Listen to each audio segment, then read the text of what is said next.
Hi, everyone. I'm Nancy, and this is the story of how my life turned upside down. I never thought I'd be sharing something like this, but here we are. On the surface, everything seemed perfect.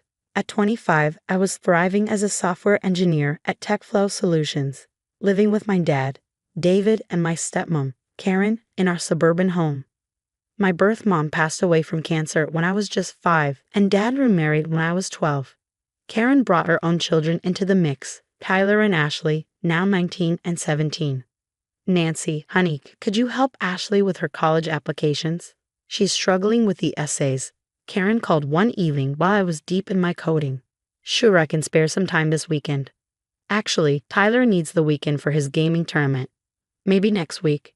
That was how it always went. Her kids' needs came first. But it was subtle, wrapped in sweet words and family rhetoric that made it hard to push back.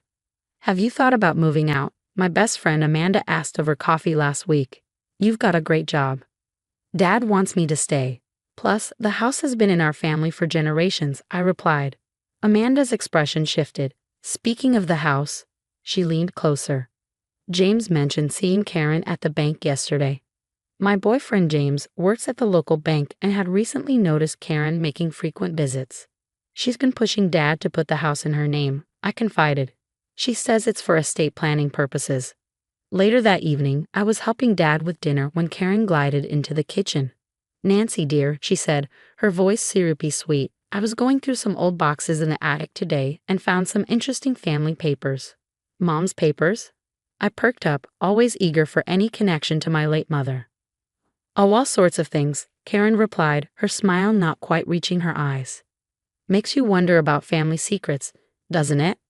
There was something about her tone that sent a shiver down my spine. Before I could press further, my phone buzzed. It was Grandma Martha. Come over for tea tomorrow, dear, she said. I made your favorite cookies. Grandma Martha had been my rock since Mom passed. At 75, she was sharp as a tack and saw right through Karen's facade. Your mother would be so proud of you, she told me over tea the next day.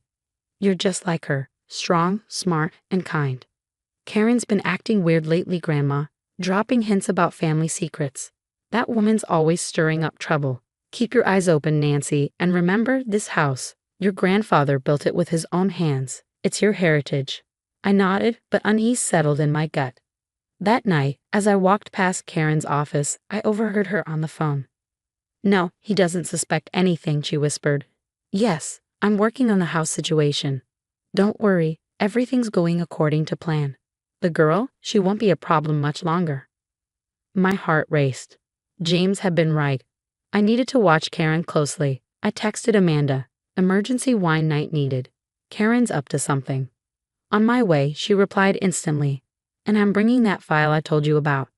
Little did I know, this was just the beginning of unraveling a web of lies that would shake our family to its core. The annual Christmas dinner was in full swing at our house. Aunts, uncles, cousins, everyone was there. Karen had been hitting the wine hard since noon, her face growing redder with each glass. Time for presents, Tyler announced, pulling out his phone. Yeah, Ashley chimed in, especially since this might be our last Christmas altogether. I caught their strange smirks but brushed it off as teenage weirdness. Everyone gathered around the tree, and that's when Karen stumbled to the center of the room. Before we start the gift exchange, she slurred, I have an announcement to make. Dad's face tightened. Karen, maybe we should wait. No, David, they all need to know the truth, Karen announced, her voice wobbling from both drink and venom. She yanked a stack of wrinkled papers from her cardigan. I found these in the attic last week. Love letters between Nancy's mother and her real father. The room went deathly silent. My heart froze. Nancy isn't your daughter, David, Karen sneered, holding the papers up like a prize. Her mother had an affair with a man named Richard. Look at the dates, they match perfectly. I couldn't breathe. My vision blurred as Tyler and Ashley circled me, their phones trained on my face, recording every second of my humiliation. That's impossible, I whispered, my voice barely audible. Dad. But Dad just stood there, pale as snow, frozen in place. His silence hit me like a knife to the chest. Karen's words slurred as she pointed a finger at me. I always knew something was off about you. You never quite fit in, and now we know why. Aunt Sarah stepped forward, her tone sharp. Karen, you're drunk. This isn't the time or the place. This is my house. Karen shrieked, her voice piercing. And I want her out, no strangers under my roof. I turned to Dad, desperate. Please say something, I begged, my voice cracking. He finally spoke, his tone hollow. I need time to process this. Process what? Karen snapped, shaking the letters in his face. It's all right here. Pack your things, Nancy. You're not welcome here anymore. The room erupted into murmurs, but I didn't stay to hear them. I stumbled to my car, tears blinding me as I drove to Amanda's apartment. My phone buzzed incessantly with notifications. Tyler and Ashley had already posted clips online. Look how the fake daughter runs away. Family fraud exposed on Christmas. Best present ever, getting rid of the imposter. Amanda opened her door and I collapsed into her arms. Those letters have to be fake, Nancy, she said, her voice firm. We'll figure this out. Later that night, my phone lit up with a text from Dad. I need some time. Please understand. Amanda's jaw tightened as she read it. Some father, she muttered. He doesn't even defend you. I curled up on her couch, shattered. Christmas carols drifted faintly from a neighbor's apartment, a cruel reminder of how quickly my world had fallen apart. The next few days were a blur. Clips of the incident spread like wildfire through our social circle. Friends and relatives sent messages, some supportive, others not. I cut off contact with everyone except Grandma Martha, who immediately moved me into her guest room. I never liked that woman, Grandma muttered over coffee one morning. Did you know she was married 3 times before your father? What?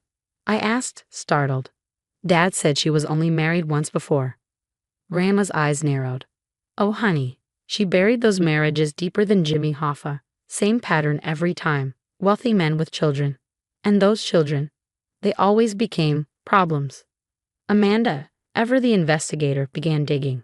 Look at this, Nancy, she said, sliding her laptop over to me. Karen Thompson, then Karen Williams, then Karen Reynolds, now Karen Mitchell.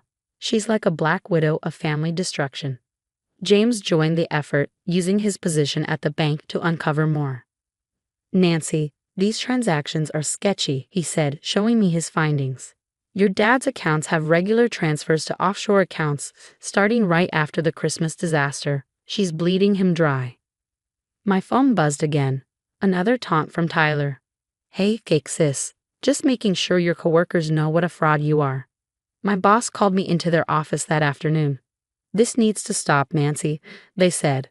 I know, I replied, barely holding it together. That evening, I got a call from an unfamiliar number. Is this Nancy Mitchell? This is Robert Thompson, Karen's first husband. My hands trembled as I put him on speaker for Amanda to hear. She did the same thing to my daughter, Emma, he revealed. Claimed she found evidence Emma wasn't mine. Nearly destroyed our relationship before we uncovered Karen's forgery. She walked away with half my assets before we could prove the fraud. I need a DNA test, I declared. 2 weeks later, the results arrived, 99.9% match with David Mitchell. He was my father. No doubt about it. James burst into Grandma's house that same afternoon, waving more papers. Got it, he exclaimed. Karen's been funneling money through a fake charity. Classic embezzlement, and those letters? She bought them from a vintage store. Here's the receipt. Amanda chimed in, triumphant, and her ex-husbands are all willing to testify. She's done this before, isolating, alienating, and then draining accounts. But she's never faced consequences because no one connected the dots. Until now. My phone buzzed again, this time with a text from Tyler. Mom's losing it since you left. She's drinking more, talking crazy. Dad's starting to ask questions. Good, I muttered. Let him ask. Just then, another call came through, Karen's second husband. We need to talk, he said. Karen didn't just steal money from us. She forged documents, stole identities. I've been gathering evidence for years, waiting for someone else to see through her act. Amanda gripped my hand. This is it, Nancy. We've got her. It's time to end this, I said, organizing the files. Dad needs to see everything. Grandma Martha nodded, her expression grim. That woman picked the wrong granddaughter to mess with. We arranged a family meeting at Grandma's house. Dad, Tyler, Ashley, and all three of Karen's ex-husbands showed up.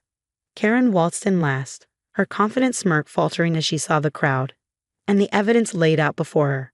When Karen walked in and saw everyone gathered, her confident smirk faltered. Robert Thompson was the first to stand. "Remember me, Karen," he said, his voice cold. Or should I say Karen Williams? Or was it Reynolds back then? Dad's face went pale. "What's he talking about, Karen?" Karen's eyes darted around the room. "David, I can explain." "Let me show you," I interrupted, holding up the files. Bank statements showing transfers to offshore accounts. The so-called Christmas letters. Here's the receipt where you bought them from an antique store.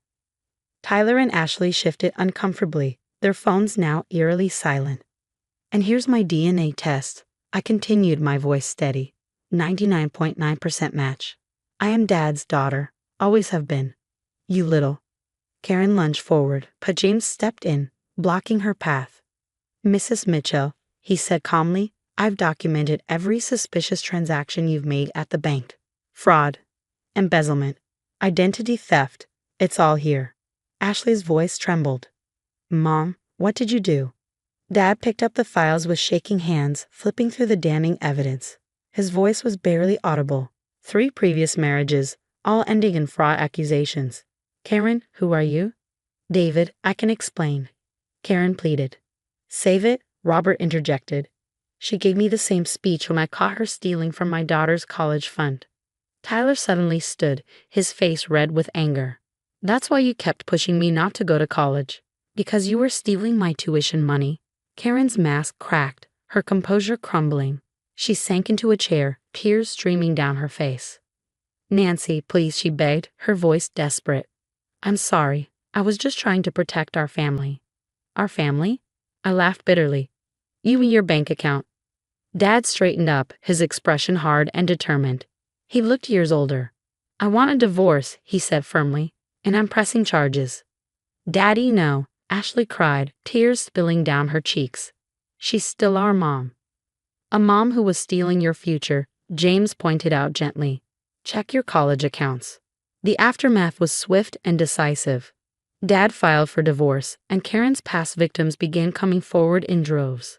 Her carefully curated life collapsed like a house of cards. 1 year later, I sat in my new office as a senior software engineer. James' ring sparkled on my finger as I skimmed the latest updates. Karen was facing multiple lawsuits, while Tyler and Ashley had chosen to live with their biological father. They refused to speak to her. This Christmas was different. Dad, Grandma Martha, Amanda, James, and even Tyler and Ashley gathered at my new house. There were no hidden agendas, no secret documents, just family, real family. "Merry Christmas, baby girl," Dad said, pulling me into a tight hug. His voice cracked. "I'm so sorry I ever doubted you." Across town, Karen sat alone in her tiny rented studio apartment, surrounded by court summons and lawyer bills. Her schemes had finally caught up with her. And karma? Well, karma had my back. What would you have done if you were in my shoes that night? Would you have stayed quiet and gathered evidence like I did, or confronted Karen in front of everyone?